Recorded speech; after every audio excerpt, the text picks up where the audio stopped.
Howdy, guys. Welcome back to the Land Talk Podcast, where we talk all things land.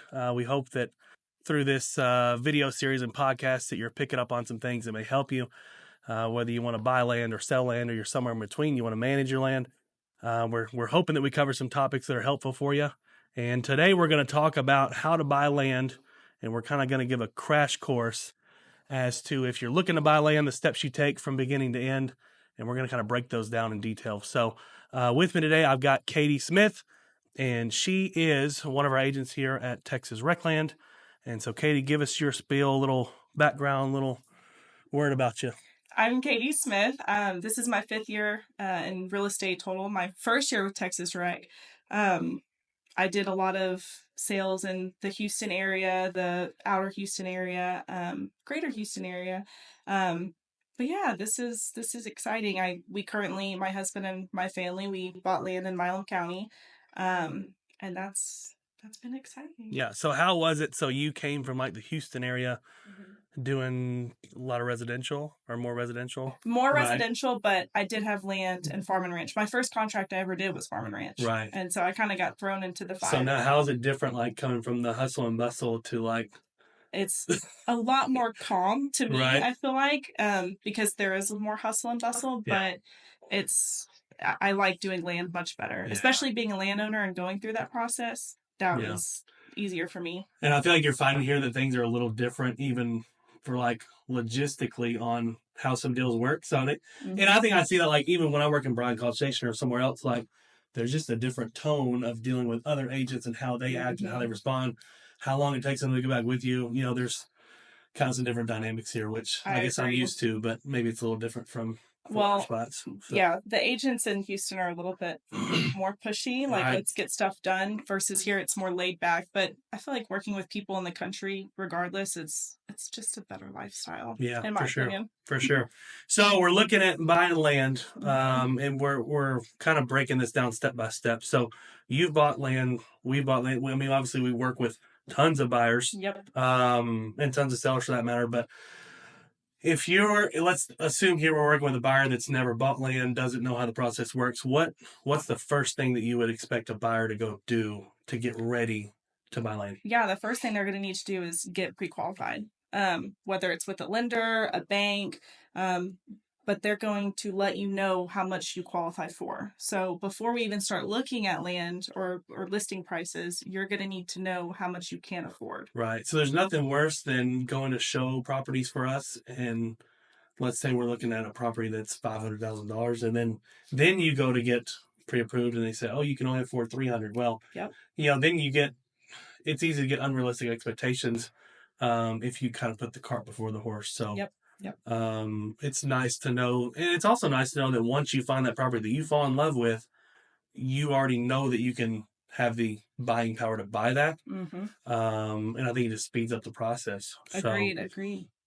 About lenders, which we'll probably cover really land loans in depth on another episode, but briefly, what are some options for land loans? Because I mean, if you look at land loans, they're kind of different from a house loan. I think they're geared a little differently. Obviously, like in land, we don't get like an FHA loan where you can do 3.5% down. What kind of give me the spiel on a typical land lender and some terms? Or yeah, I mean, there's the farm credit system with, just capital. I think there's 11 total. Correct me if I'm wrong. But there's Capital Farm, there's Lone Star, Central Texas Farm and Credit, and they specialize in land loans. So you could go out, and that's the great thing about being a buyer. You can get any lender you want, but you probably want to get a lender who's done land before, specifically if you're buying land.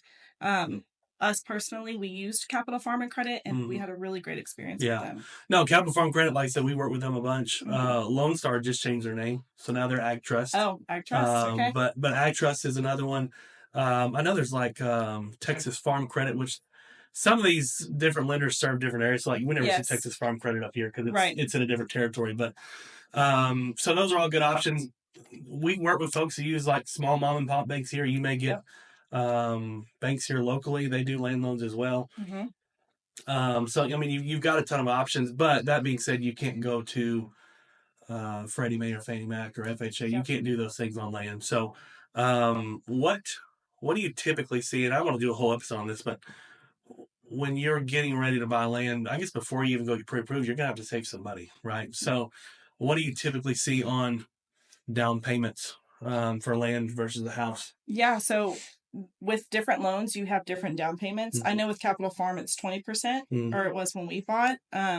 So you do have to have a little bit saved up, but there are different programs. Texas veterans, Mhm. or VA loans, it's 0% down. Yeah. And you can still buy land with that 0% Mhm. down. So there's just different things that you Yeah. can do.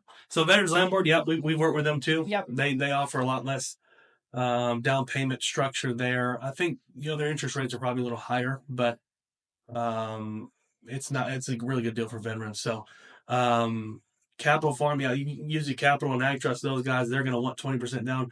They've started doing some 15% down Yeah. options, so those are always good. Um, rewind some years back, and you kind of saw some shorter terms. Hmm. Like a lot of times they were 10, 15, 20 years. And the cool thing is now you're starting to see some 30-year notes. So I think that's helpful. It gets the payment down quite a bit more. So whether you want to use Capital Farm Credit or Ag Trust or whoever, or you want to use a local bank, whether it's Frontier or Citizens or Prosperity, you can all these local bank branches Or a mom and pop or mom and pop. branch, Yep, like you said. Yep. exactly. I mean, I think there's a lot of options out there. But I do think it's nice to go find somebody who's done land before. We run into some big, national chain banks, and There's issues. it just Yeah. seems like there's a lot of things they don't understand, Hmm. and it makes the process a heck of a lot harder. So if you can get somebody in your corner that knows how to loan on land, it just makes things so much easier. So as a pitch to like that farm credit system, one of the things they do, they give they pay like a patronage back, which is nice. Mm. So for lack of a better way to phrase it, I'm going to get a lender on here and he can tell me, but um, they're like a customer owned system, so they have to pay back any extra money back to their shareholders. So that's the nice thing about those is that most years you're going to get some of that money back Yeah. and kind of buy down that interest rate a little bit. So um, interest rate wise, I mean we know interest rates are kind of high right now, but um, they're probably still 6, 7, 8% right now. So but all that being said, you've got to save some money. You need to pick a lender and definitely get pre-approved. So on to the next step after they get pre-approved and know what they can hopefully purchase. Where do you go from Yeah, there? you're gonna land search. You're gonna find the area you want. Most areas are different. Like our market's obviously different than the market in Amarillo or the market in Beaumont. So probably don't hire me to be your agent for if you're buying land in Amarillo. Don't know if I can go that far. But best thing about Texas Rec is we use multiple MLSs that we have. We have the San Antonio, the Houston, Bryan College Station, Austin. So we have those options to really help you find and look for a land search. And also, you're gonna want to hire a land agent. Yeah. Yeah. So and the cool thing is here. So obviously, as agents and brokers, we can work with a buyer or seller, and we'll go into it. We kind of have the opportunity to work in between of those, but Mm-hmm. um, so when a buyer comes to us, I guess the thing that we can provide is that number one, we know the market well. We can Yep. tell you pretty quickly if a property is fairly priced, unfairly priced. Just growing up here and working here, I can tell you that if a buyer calls me and they say, "Man, I want to buy this property, it's really cheap," and I can say, "Well, what you don't know is that it's in a floodplain Yep. because I've seen it or fill in the blank." So I think that's nice. You get local, intimate knowledge from somebody who is in that market every day that can tell you red flags and things to look out for, Yeah. or you can go on the list there, but there's properties around here where it's like, hey, that property's in a great location, but there's no way you can get water from the water line because Yep. they're maxed out or fill in the blank. So I think it's nice to have somebody in your corner that's representing you that knows the market and can help you hunt what you're looking for. Um, Little different examples too. Like, let's say someone sends us a property. Well, there's no well, there's no water sources out there, there's no electricity. So, yes, you want to buy this land, it's fairly priced, but you're going to have to get out a lot of money to get yeah, electricity out there. So, yeah. there's those different It's things kind as of well. pitching the whole picture. Yes, that may be Yes. cheap, but you're going to get bid on the back end with Yep. utilities or lack of utilities, or a lot of times we have properties that don't have apparent access, and Mm-hmm. there's some things that make properties seem really cheap, and they are, but most of the time there's a reason But why. So there's the why. Yep. yeah. Agreed. In as agents and brokers, we do have a chance to work as an intermediary. So let's say we already have the property listed and a buyer comes to us directly. There's certain rules and laws that we have to follow that TREP puts out, but that's always an option too. You don't have to get a buyer's agent. You can go straight to the selling agent. Um, and that's an option too. So yeah, I always ask people because the first thing they see is, for sale sign and someone's number. So they usually call us. And they usually ask questions about the property. I'll run it through them. And then towards the end of that conversation, I ask them, do you have an agent? No, I don't. Okay, well, here's where I'm at. I represent the seller.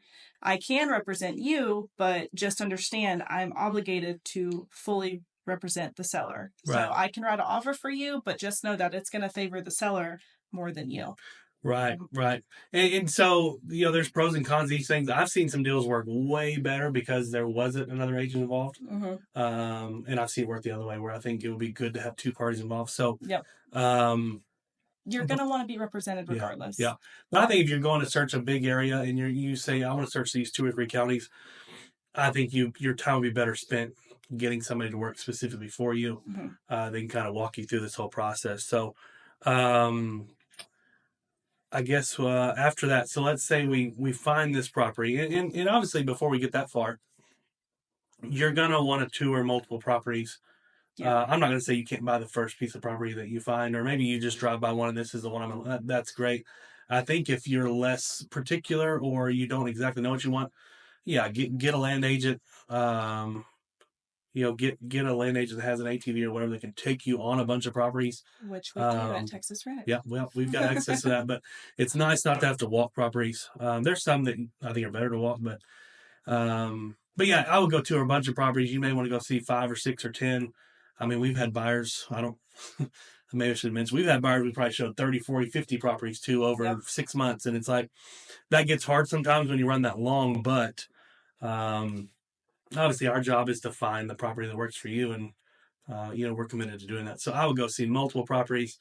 There's even a scenario you may want to put an offer on a couple. I mean, there's kind of, I guess you should let your land agent lead you as to the best tactics, but from there, sorry. No, go ahead. I ran into something recently where we didn't know how this land specifically was when it rained a lot. So with a lot of rain, we actually went and walked it with rubber boots, and we were able to see it wasn't as bad as what we had thought it was, and we're probably going to put an offer in on it. So yeah, that's exciting. No, that is but good. You always want to see how the property drains, or does it hold water? Does the driveway get sloshed? Just all sorts of things. Yeah. So. Yeah, and when you see, I call them a Chamber of Commerce day, but when you go see a property in a Chamber of Commerce, it's going to look a lot different on the worst of days. So, yep. Now that being said, I mean, looking at a property in the wintertime is going to look a lot different than springtime. We have folks that, it's hard to see a property that has no leaves and then imagine what it looks like vice versa. So that's always tough sometimes too. But anyway, it's good to tour a lot of properties and really kind of get your boots muddy there. So let's assume that once you find the property that you want to purchase, where do you go from there? Yeah, your agent's gonna write a contract. We're gonna send the offer in, and then the fun begins. You get to start negotiations and option periods, which it's funny because when we get into the buying process, a lot of people don't know what an option period is, and they're like, "Well, what is this?" It's kind of your get out if something comes up that you don't like in the property. So the option period here really, the best way I can describe an option period, I call it grace period, which is kind of silly, but it's kind of a grace period sounds better. Of am I making the right choice? Sometimes you need to do some soul searching. You need to realize that if I buy this, I have to pay this much money. The payment's going to be this, right? Yep. So I think it's kind of coming to grips of, do I want to do this? Number one. Number two, it gives you an opportunity to inspect the property. So you may want to bring additional family members back. A lot of times it's like, hey, my cousin Bob was out of town. I want to bring him, show him. So you kind of get those family issues there. I mean, a lot of people just want to go walk the property 2 or 3 more times and where do I want to put my house? Where do I want to put my barn? People get excited. Yeah, they get excited. But in getting excited, you can kind of overlook things early on. So it's nice to go back and kind of have a different look at it with a different set of glasses on. Especially if there's a house on the property, you're going to want to get an inspection. Yeah, for sure. And when it comes to a house, the option period is primarily for inspections, Mm-hmm. and that way you know what house you're buying. Is it good, bad? Are there repairs needed? Is there things got to be fixed? Is there something dangerous? I mean, that for sure on houses, you need to get an option period so you can get an inspection. On rural land, if we're talking about stuff without a house, that option period is a time for you to go talk to power companies, water companies. Can I get water? Can I get a water meter? Can I get a power meter? And how long is it going to take? Exactly. Sometimes wells are a year out in Yeah. some counties. It takes a while. And that's a good time to go get a bid on those. So, Mm-hmm. you may assume that a well's $10,000 and maybe the water table's deeper where you're buying that and it's double that or triple that. You need to know that. So it gives you the opportunity to kind of gather up some information to know if you're making the right decision. So yeah, that option period gives you time to just figure out anything you need to know. Mm-hmm. So once, as far as the offer, so we don't have to get into like the whole big contract today. Contracts are 10 or 12 pages. There's tons of addenda we can throw in there depending on the situation. But I guess the main thing is, if you're hiring a buyer's agent to work for you, you're going to go through all of the terms of the entire deal. Obviously, you immediately go to what the offer is, but there's a lot more I like than to that. I like to break it down and go, like you said, not even run, walk through the process of what's going to happen. We have so many days to get a survey. If you're a seller, you have to get a survey in a certain amount of time. If not, you owe the buyer a new survey at your cost. That's happened before. There's so many ins and outs of the contract, but it's important as a land agent or a buyer's agent to know what's going on through the contract. Right. And I've had multiple friends say, oh, well, it's not that hard. You just, show land or open doors, whatever. And I'm like, do you know what's on page 7 of the contract? Because there's 10 pages. Yeah. It's very tricky. Yeah. And like I said, I think it's easy to kind of go to, well, how much am I buying it for? But a contract covers everything from who's paying for a survey, when things have to be delivered, what has to be delivered. I mean, you get properties that have mineral leases and cattle leases and water leases, and they have provisions in there of the seller has to deliver things in a certain amount of time. Yep. You get a certain amount of time to review those. You get a certain amount of time to object. It's a time limit. Yeah, it's a really very, very detailed contract. And I think, the more experienced the agent is, the better they can guide you as to avoiding future issues. There's areas in the contract called special provisions. We can't practice law. We're not attorneys. We don't do that. But there's a time and a place to use some of those tools to make sure that you avoid problems later on. And it's just kind of, I guess, being a buyer's agent specifically, you have to have quite a bit of foresight to know that if we do this or don't do this, we may be setting ourselves up for this later. So yeah, I mean, contracts are super intricate. Ultimately, we talked about this before. Once you get a contract written up, you should take it to an attorney. A lot of people don't do that, which is 100% in your rights, but I don't think they know that. I don't think it's been brought to their attention. Yeah. I bring it to everyone's attention, and I've had some buyers, they say, no, we're good. I've had some that do take it to their attorney, and their attorney completely marks out 3 paragraphs of the contract. Yeah. And quite frankly, I'm not an attorney. We can't practice law, so we just have to go about what their attorney wants. Yeah.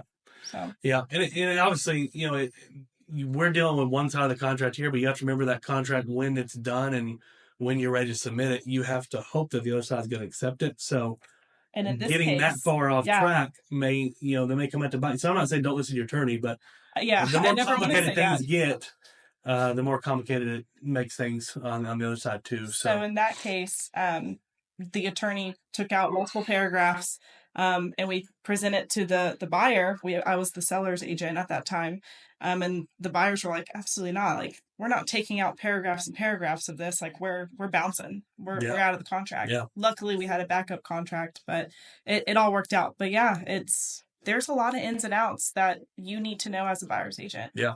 And a seller. 100%. So you're negotiating the offer, and in this offer, so we've kind of talked about normal, just price and survey, closing date, all this stuff gets decided here. So, what about mineral rights, water rights? When do those come into play? Mineral rights always convey, and a lot of people don't understand that. And we did a really great podcast on mineral rights before.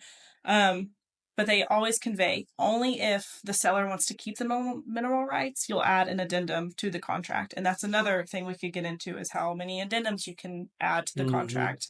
I believe I've added 9 total before. Like, it was that big of a deal of a contract to do. Yeah. But yeah, they always convey unless the seller wants to keep them. And again, it's only what they have. What they own. They might own 10%, they might own 5%, they might own 100%. Yeah. That's not as common anymore, but yeah, and most people, and we kind of touched on this, but most sellers don't know what they own for the most part. They just don't know. I mean, some people do, but it's pretty rare. And I've had a lot of people that think they own 100% minerals and they own none. I've had some people that think they own none and they own 100%. So, to your point, minerals inherently convey in a contract unless they're reserved by the seller. The seller can reserve part of his interest. He can reserve all of it. I mean, there's a lot of different scenarios there. But the main thing is, we have a lot of buyers when we write contracts and they say, hey, I got the contract, I'm reviewing it, but I don't see anything that says the seller's giving me the minerals. And that's to your point.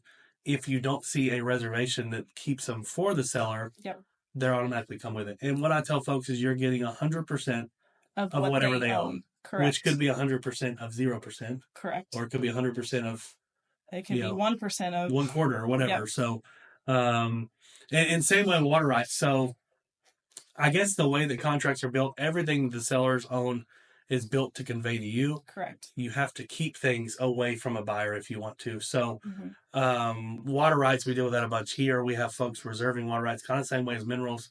If a seller's going to keep them, he has to explicitly reserve them. He can't do it in secret or can't come back later and say, oh, I forgot to do this. Right. So once that contract is signed, I mean, you are legally obligated to perform under it. And we have folks that don't. And, that's when attorneys are definitely needed. But yeah, I think that sometimes there's this thought that, yes, we signed a contract, but we can do things different later. And the contract tells you what you can and can't do. It gives you the rights you don't do or don't have. So I think it's just super important to know that's a binding contract. You can get sued if you don't perform. There's different repercussions of not following through what you said you would do. And I think it's important too, as a buyer's agent, when you're writing that contract, you're very specific on what you put in the contract, because if the seller doesn't abide by that, then we can start getting into the lawsuit situation. But I always say, put it in writing, and we're putting it on the contract. And once everyone agrees to it, then we can move forward. Yeah, and I think more specific is better. So, like, I'm thinking of houses here, but it can be equipment. So, let's say a buyer makes an offer and they say, "Hey, I want the property and I want to buy this tractor." Well, I'm going to get a serial number for that tractor. I'm going to say it's a Kubota with the front end loaders, VIN number. What color it is, where it's specific. at. Like, usually when I do house contracts, I'm going to say I want the Samsung stainless refrigerator currently in the kitchen, because you probably noticed you'll get people that you say, oh, you want kitchen refrigerator. Well, there's one in the garage, and they switch them or fill in the blank. So just kind of tips and tricks to know. Yeah, I've had situations come up where, we're at the closing table and the buyer's agent will call me and they're like, well, where's the wash and dryer? And I say, well, you didn't use the non-realty items addendum to add that in the contract. So my sellers took it to their new property. A lot of folks just assume some of those non-realty things. Yes, but that's why you always want it in writing. Yeah, you always want it right, as specific as you can get it. So, doing land stuff, we run into kind of some goofier things about cattle, and I've always heard don't put living things in a non-realty items addendum, but people try to do it. So, but there's a time and a place to work out cattle and stuff like that too. So, I mean, I'm working on a deal now where there's some cattle involved, and it's just kind of the name of the game with land. But so obviously we need to get this contract prepared. The buyer needs to review it all. If he doesn't understand something, he should take it to an attorney, get them to review it. And then we're going to get that to the selling agent. And then obviously, hopefully through there's probably some back and forth. There typically is. Yeah. I don't think I've ever sent a contract where there wasn't back and forth. Yeah. But that's kind of the beauty of it, is we get to negotiate a lot of things. I've had negotiations where it's like, okay, well, you don't get to keep the water rights or the mineral rights, but we'll pay for all of your closing costs. Right. So there's some trade-offs, and you may say, well, I'll offer this if I get this. If I don't get this, we can do this or whatever. So, there's probably going to be some back and forth. We can go on this path for a minute. What's the best practice on submitting an offer? So, We get verbal offers, we get letters of intent, we get contracts. Kind of, this is personal preference. What do you see, and what's your advice on the I always method? like putting it in writing. I mean, 9 times out of 10, a buyer will come in and they'll really lowball, and I don't want it to offend my seller, but we do have to present that to them. So I'll tell them, and sometimes they take it personal, sometimes they don't. But I always say, put it in writing, Sure. send us an offer, because there's different terms in the offer that might favor the seller. So I know sometimes they see a listing price, but just understand there's also many other things in the contract that can, I guess, overpower the listing price. Right, So right. Yeah, I mean, the price is one part of a puzzle. literally one. Yeah. So a lot of times, like, I'll get a letter of intent. We don't get a ton of them. We get letters of intent, and the nice thing about letters of intent is it saves some time. It's a little faster. It typically runs through the highlights of the offer. It's going to tell you the price, the option period, who's paying for this, who's paying for that, and it kind of just takes out the meat of the contract and throws it on one page. Yeah. However, you're still not seeing the whole thing, but that's better than verbal. Yeah. But I still have a lot of folks, and we do stuff verbally. I feel like in land we do more verbal, which isn't a bad thing. I mean, you kind of get to the point. Hey, would your seller even accept this? Right. No, they wouldn't. But here's a counter. Yeah. So yeah, and we do a verbal sometimes, and I guess where I sit, I'm kind of a case by case person. I think there's sometimes verbal is great. I think it saves a ton of time. Yeah. And especially if I'm dealing with buyers or sellers that are pretty experienced, they've bought a bunch of land or sold a bunch of land. They understand. Know the process. Right. But I think you get even experienced sellers. Verbal offers can be dangerous because you get somebody come in, they say, well, I'll pay you this much money, and you pay for the survey, and we'll close this date. To your point, that's 3 parts of a 100-part puzzle of a 10-page contract. Yeah. So, like, when I get a verbal offer in, if I'm representing the seller and I get a verbal offer in from a buyer's agent, I will run that to the seller. I'll say, hey, they're offering $500,000. They want a new survey. The closing this much days, They'll whatever. pay for the title insurance. And what I tell them is, is that in the ballpark? Is it something you want to consider? And they'll say, well, yeah, I'd love to take $500,000. Tell them we'll do it. And I said, we don't need to tell them we have a deal. What I want to go back and tell them is, hey, I've run this by the seller. It is in the ballpark of something they'd be interested in looking at. Yep. We need to get it on paper. The price seems good, but we need to know all the other terms. And I think that's just something we run into a bunch. And it's just explaining that you're seeing very few parts of this. And to back up a little bit, like, is the offer we're getting, have they already been pre-qualified? Have they, or do they have money for a survey? Do they want a survey? Yeah. Like, there's so many different things that can go in and out of that offer. Yeah. So I understand, like, if you have a property listed at $500,000 and you get a full price offer, that's great. But what is in those terms? Yeah. Like, that's something to consider.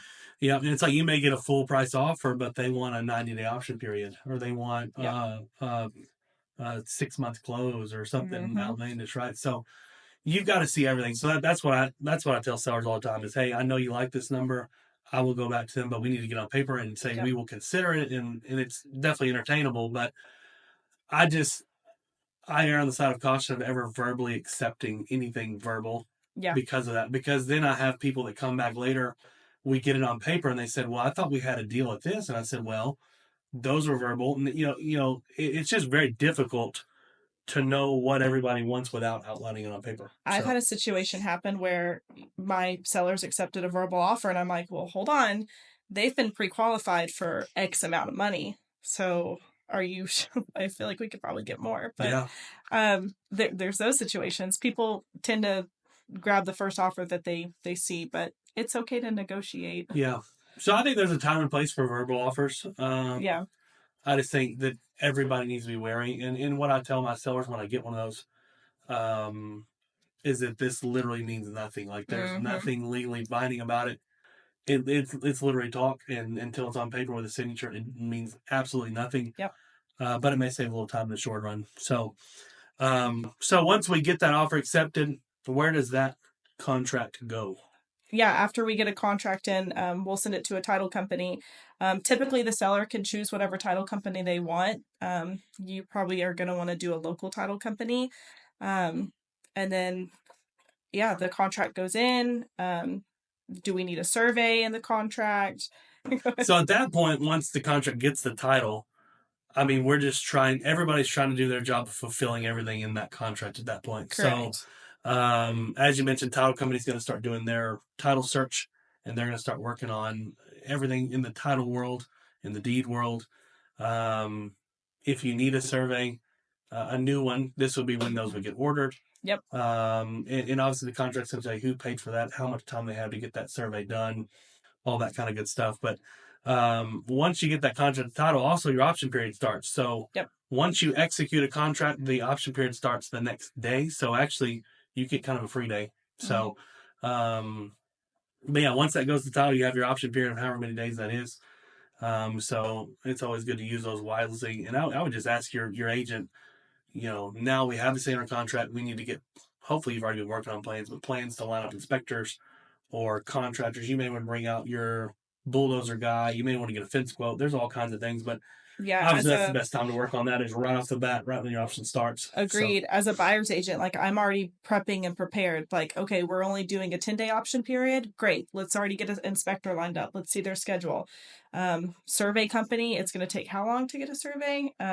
I've seen some survey companies, they're out 100 days. Mm-hmm. So you're going to want to be prepared. Same thing with bulldozer, mulching. You're going to want to have your P's and Q's all lined up. So yeah, and one part of that option period, and specifically with houses, is that when you do inspections on a house and you find something bad that you didn't know about, the option period gives you the leverage to go back to the seller and say, hey, y'all didn't know this, but now we know this, that the roof is bad. We need a new roof. Yep. And we want some type of concession. We want to change the price. We want y'all to fix this. Or we want a new roof. Yep. Right? So that's your chance to get any repair. You still have some leverage there where you can walk away. So it kind of puts the seller under the gun to if they want to keep the deal together, to do those repairs, wherever they may be. But, that being said, on a land deal, you may go to the water company. The bad thing about water companies lately is that they may need 6 weeks to get a hydraulic study, right? So some things can be really tough about that. But that being said, you may find out in your option period that you can't get a water meter. And there's no groundwater, let's say. Kind of ruin your plans. Not only is that a time to go back and renegotiate the price, but it's also a chance to back out. Yep. Right? So sometimes you may find something that is bad enough that makes you want to walk away. And that's the time to do that. You have the unrestricted right to terminate. You're paying a nominal fee for it. You're paying $100, $200, $300, whatever it is. But yeah, you can back out because it's a Tuesday morning and you got cold feet. But that $200 is going to save you in the long run. Correct. I've had buyers come in and we go through, they pay for $400 on an inspection on a nice house. Well, the leveling is terrible. Like there's no way that the lender's going to lend due to, it was a bad situation. Sure. And they really loved this house. And I said, look, guys, like you're going to pay a lot of money to get that house re-leveled. Like it's not cheap. So they slept on it the next day. We back out, move on. They find another dream home. It's a done deal. But that's why that option period is so important. And again, a lot of people don't know they have that option period. Yeah. But I tell people all the time, like I said, you can get cold feet and back out. It doesn't have to be anything to do with the property. You may still love the property, but you something might come up. You talk to your spouse and you realize that this is, maybe I'm biting off too much. Maybe it's too risky. Maybe it's not the right time. That's all the time for this. So right when you get the contract to title, that's when your option starts. It runs for however many days you have the contract that you already negotiated, paid for. But yeah, this is where all the moving parts start to work. So you got title doing their stuff. You got a surveyor doing their job. You're doing due diligence on your side with the option period. So once you kind of get moving forward past that, we can talk about surveys a little bit. We've talked about them before, but yeah, I mean, if you need to do a survey, whoever the buying party is going to go contact that surveyor and get a quote, and they're going to get that rolling. But and just know the survey too is negotiable. Like the seller can pay for the survey versus the buyer pay for the survey. There's so many negotiable things in the contract, which I love. But yeah, you can negotiate that. We've had a situation happen where the seller forgot you have X amount of days to send in that T-47 affidavit, and they failed to do so. So I go tell my buyer, I'm like, hey, you are obligated to a new survey because the seller forgot to send this in. They said, well, yeah, I want a new survey. Well, guess what? The seller has to now pay for it because, the seller's agent didn't help specify that in the contract. So now my buyer gets a new survey. Right. So Yeah. So back to that. I mean, the contract means something. It's not just words on paper that means correct. something. And actually, like speaking of the T47, like I've been burned on that before, where maybe I didn't get a T47 fast enough, and now guess what? I'm a notary now because Yeah, you're I'm gonna not get it gonna, done. yeah, I'm not going to leave it up to finding a notary to get that T47 done. Yep. So, um, yeah, surveys, like I said, they're negotiable. Somebody's gonna pay for them. They have X amount of time to get them in, so all that's kind of being done in the background. So, on the title work side, which we had Tassie in here last time talking about Hmm. title commitments, but obviously they're working in the background to develop kind of a history of that property, check for liens, check for judgments, checks for anything legally entitled that can, I guess, cloud the title or make it to where there's some outstanding. Has something come up with your title commitment Oh searches? Lord, yes. So I haven't experienced, yeah, knock on wood. so doing this for 11, 12 years. I mean, we run into a lot of problems. Yeah, and it's problems with ownership. So it could be the person who owns it now. You don't know how they own it. You don't know why they own it. There's just missing documents of, How I they guess, got of the that chain of property. title of how they came by that Yeah. property.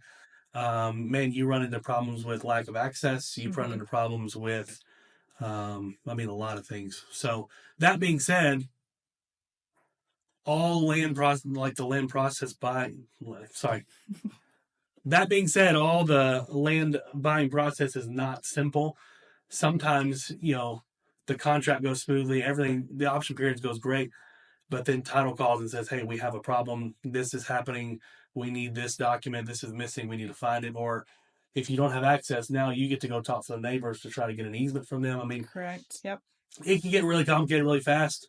And this is kind of when having a land agent on your side is going to Helpful. come back to help you a bunch Yep. because there's a lot of times I've had to do legwork to go secure easements or Hmm. fill out affidavit of airships or I need to call such and such attorney on such and such issue. I mean, there's a lot of things that go into it, and this is where it kind of splits the easy deals from the hard one. But yeah, no, you can run into some problems. So that being said, like built into the Protection. contract, you've got a curative period built in.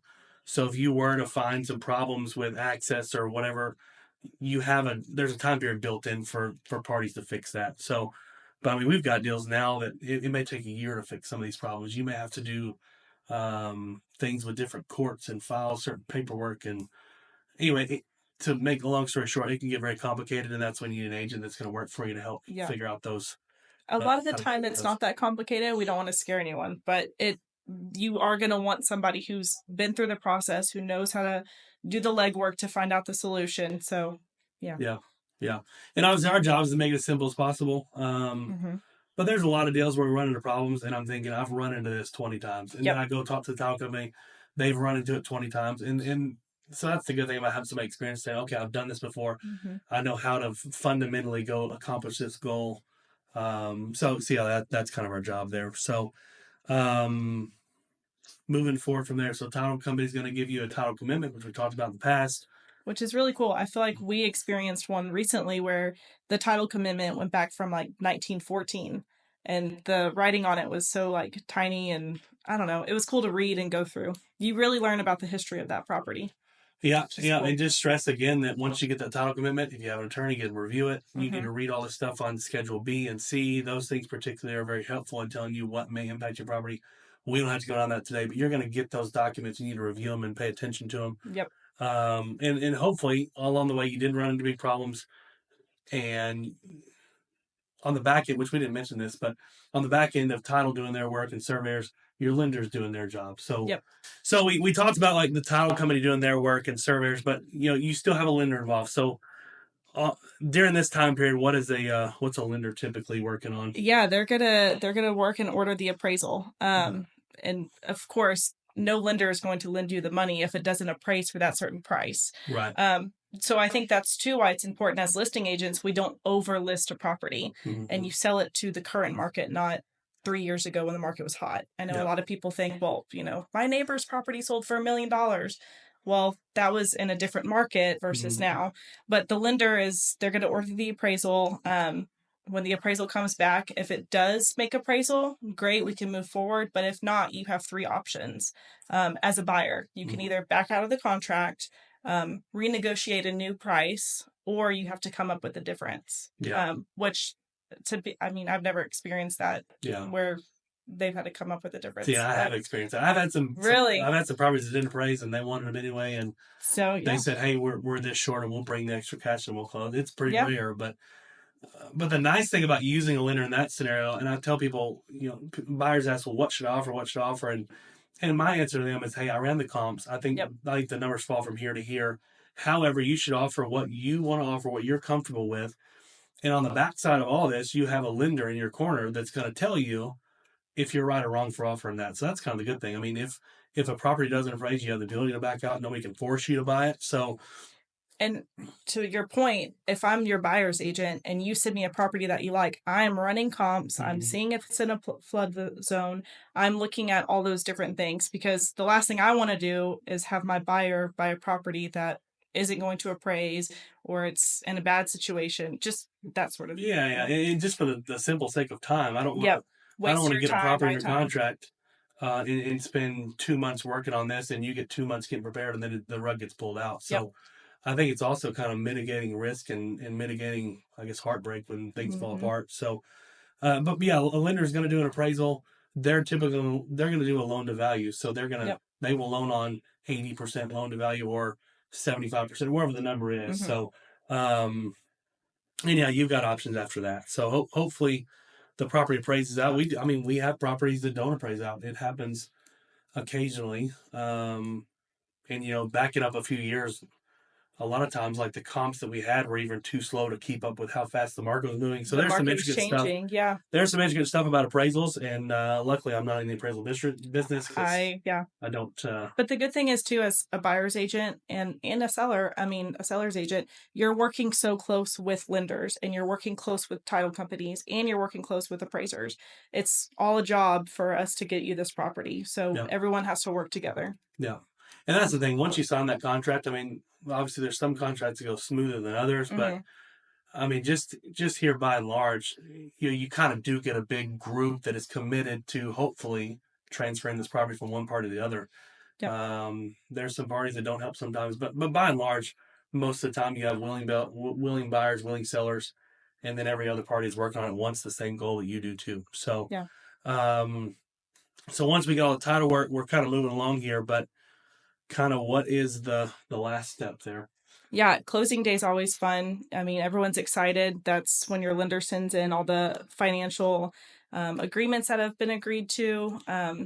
Buyers and sellers close separately. They don't close together anymore for good reason, I guess. See, I still have a bunch of those. So Really? yeah. Wow. Okay. So we're small town. No, we do have some that close together. I've never experienced that. They always keep buyers and sellers separated. There's a lot of times I wish they were separate when I put them together, but I feel like that would be intimidating having both. I've had some not some kind words on some closings. That's but anyway, yeah, maybe separate closings are the safer bet. So what if a buyer's getting ready for closing, a few days before closing, they're going to get a settlement statement. What does that typically do? Yeah, you typically see a breakdown of who's paying for what, cash to seller, what the buyer's bringing to the table. You're going to have your final number. You can't bring a whole suitcase of cash if you're paying for cash. Yep. Title company's going to get you on that part. Yeah. So typically they're going to want funds that are either wired in or they're going to want a cashier's check. Cashier's check, right? Can't bring personal check, can't bring cash.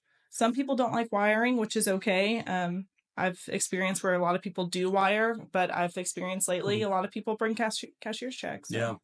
Yeah. I mean, back to settlement statement. I mean, that's a monetary summary of the whole contract. So in the contract, it said party A is paying for this, party B is paying for this. So it's on survey, title policy, additional survey coverage. It goes into proration of taxes. That's the same thing here on a settlement statement. So it's going to break down what the sales price was. It's going to break down what you paid for your earnest. It's going to have what you paid for your option fee. It's going to go down to how taxes are prorated. It's going to talk about all the fees the title company charge. If you had an attorney and you're going to pay them there, it's going to be there. Surveyor's going to get paid. Tax certificates. So it's a long list of things, but I guess the main thing to take away is that as a buyer, you should be looking at that sheet and making sure that it makes sense to you. Your buyer's agent should look at it. I was going to Obviously, say your buyer's agent needs to look through it, because I'd say 8 times out of 10, there's always one number that's off. Whether it's $5 or hundred thousands of dollars. Yeah. You're gonna want your buyer's agent to look through that. Yeah, and we have. I mean, it's usually just small oversights, but it could be the typically, and it's negotiable. Typically, the seller pays for title insurance, but on the one deal where the buyer pays for it, a lot of times title company misses that. Yeah, they leave it with the seller, and it shouldn't be.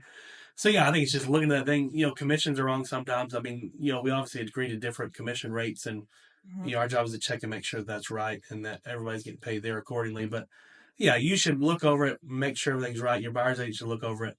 The lender and title company will get together and balance that thing to where basically those numbers are going to equal out to zero, and the money being paid out and the money being brought in or cancel each other out. So and you're going to want to bring your driver's license to closing. Bring your driver's license. We have people drive from Houston and show up and they didn't know they needed it.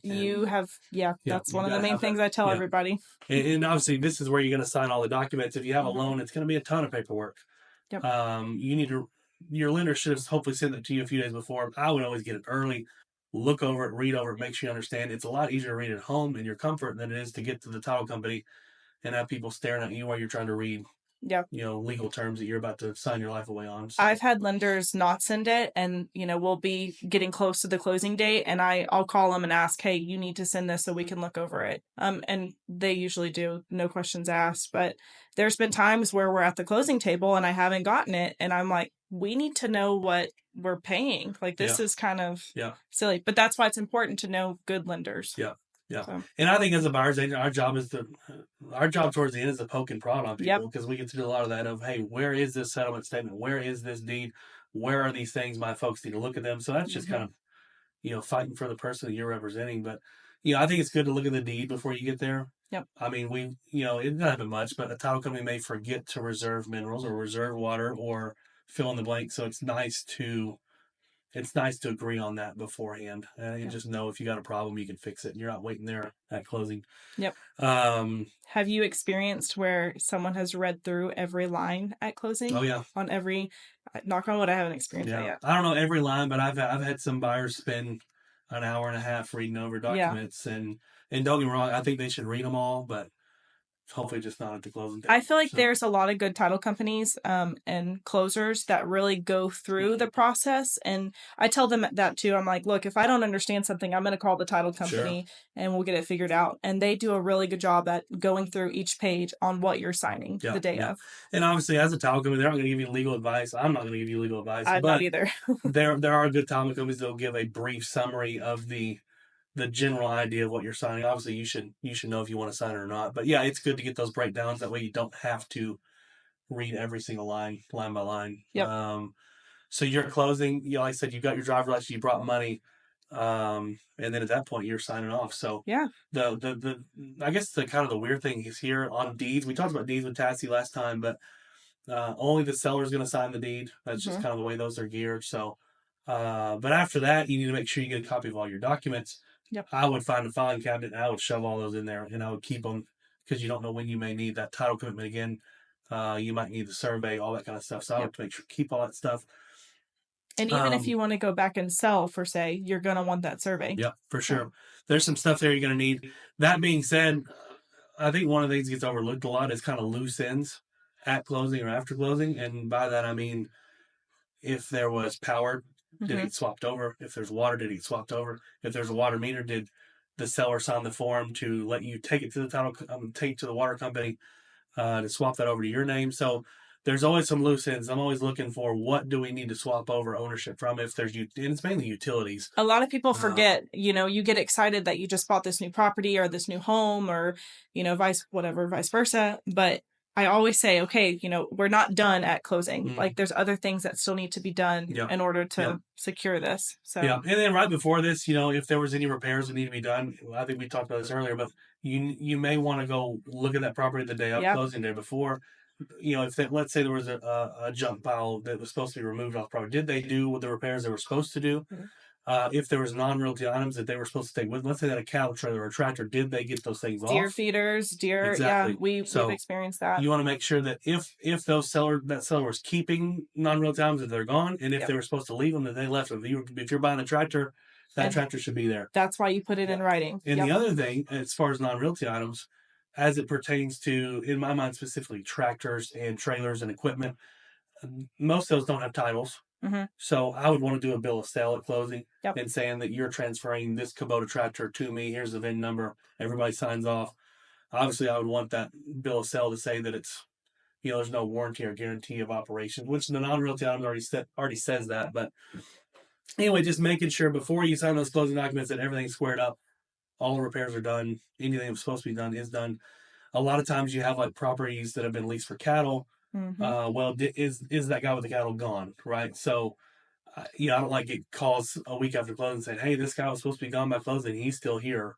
Mm-hmm. So it's just not fun things to do. So we recently ran into a good situation where my clients are buying the property, and it's still ag exempt, and they wanted to keep that ag exemption. Well, we got into connections with the guy that leases his cattle on the property, and turns out great guy, great scenario. They continue to keep the lease, and 9 times out of 10, that's good to know, good to have. Yeah, and I just did the same deal with that. It was a lot of times you work those things out ahead of time. But that being said, it's just kind of, I guess, tallying up what needs to be done and make sure that it gets done. So that falls on the buyer, but your agent should be helping you accomplish that goal. Your buyer's agent should be guiding you through beginning, middle, end. Yeah. And so now we've closed, we bought the property, which obviously all the fun stuff begins now. But man, I get calls 2 weeks after closing, a month after closing. I get calls 6 months after closing from a buyer with whatever the situation is. And to mine's usually taxes. Like, oh, well, what about the prorated, or how does this work? And you explain to them. The big one we get is on taxes, and then I get a lot on ag exemptions. Yeah. Like, hey, when do I need to do that? What's the deadline? So anyway, we get to work with buyers long after closing, which is a cool relationship to have, because the cool part of like our job is that I'll get a picture from a buyer that closed 6 months ago, and they've taken this property that was kind of rough, and now they cleaned it up and it's pretty, it's beautiful. And so I get to kind of live through them a little bit, which is cool because I get to hear their plans and to see them. And so that's kind of one of the cool parts of the job, kind of after closing. So yeah, our property was really thick woods, and we've cleared it up, put a home on it. And it's beautiful. So it's exciting to be a buyer. Sure. Yeah. And being that we're local agents and brokers, I get people coming to me all the time after closing of, hey, who's the best dirt guy? Who's the best fence guy? Who's the best well guy? And that, I think that's a good relationship to keep, because I mean, we work with a lot of guys. We know the good contacts, the bad ones. So I think that's kind of a good guy to have in your pocket, Same thing. It goes with lenders, inspectors. Like, we've worked with all these people before, so we're going to have that contact list. Yeah. So we want to work with the people that make our life easier. Yeah. So, agreed. If I send a contractor your way, it's probably a guy that I can vouch for because I use him personally, or I've heard enough good things to know that he's the right guy for the job. So that's just kind of some of the extracurricular parts of our job. But obviously our job is to help you find the property, and then it's to definitely guide you and help you understand this process much easier. So that sums up the land buying process. Hopefully that gave you kind of a breakdown from beginning to end. It is kind of an intricate process, but all that being said, if you get the right land agent in your corner working for you, they can definitely help make some of these things easier and take some of the burden off you. So anyway, we'll catch you on the next one. Thanks.